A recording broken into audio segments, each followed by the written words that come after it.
Though it was supposed to be just another exhausting night shift for Ngozi Okafor, exhaustion had become normal. As a junior nurse at one of Lagos' busiest government hospitals, she had grown used to chaos, ambulance sirens, crying relatives, doctors shouting instructions, patients arriving faster than beds became available. She barely had time to breathe. That night was no different.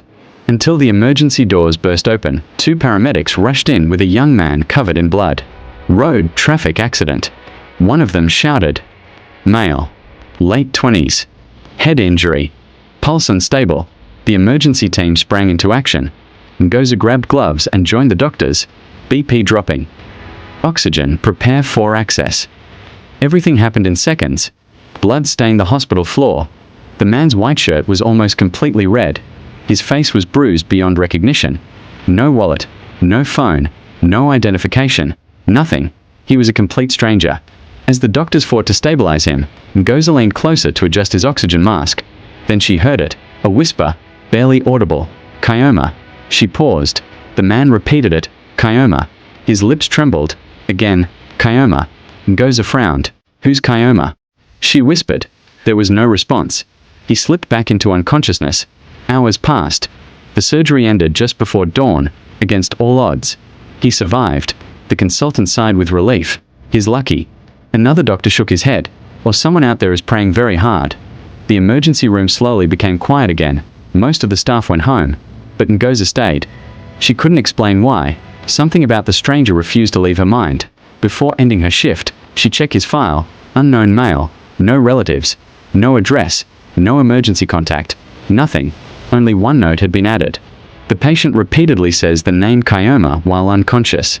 For the next 3 days, nothing changed. No visitors, no phone calls, no one came looking for him. It was as though he didn't exist before the accident. On the 4th morning, his eyes slowly opened. He stared at the ceiling, confused, lost. Ngozi noticed immediately. She hurried over. Can you hear me? Hear me? He looked at her, blinking slowly. She smiled. You're safe. He tried to speak. His voice cracked. Where am I? General Hospital. He looked around again, then asked the question she wasn't expecting. Who am I? Ngozi's smile disappeared. She thought he was joking. What do you mean? My name. He frowned. I can't remember it. She asked him more questions. His age, his family, his address, nothing. Every answer was the same. I don't know. The consultant confirmed it later. Severe retrograde amnesia. His memories had disappeared. Everything, except one thing. Later that evening, as Ngozi adjusted his drip, he looked at her again. Did someone visit me? She shook her head gently. No. My family. No. My friends.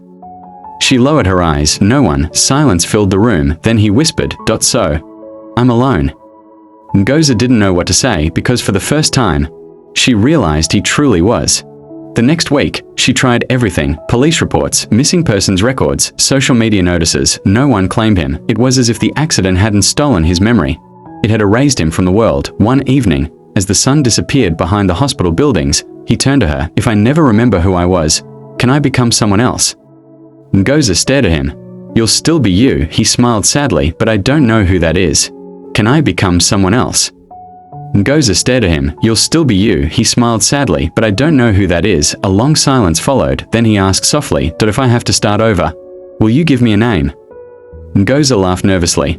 I've never named an adult before, try. She looked at him for a long moment, then smiled. Daniel, he repeated it quietly. Daniel. He smiled for the first time. I like it. Ngozi smiled back. Welcome back, Daniel.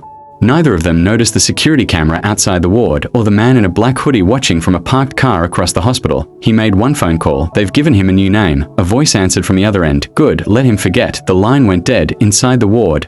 Daniel looked out the window, completely unaware that someone had been waiting for him to lose his memory.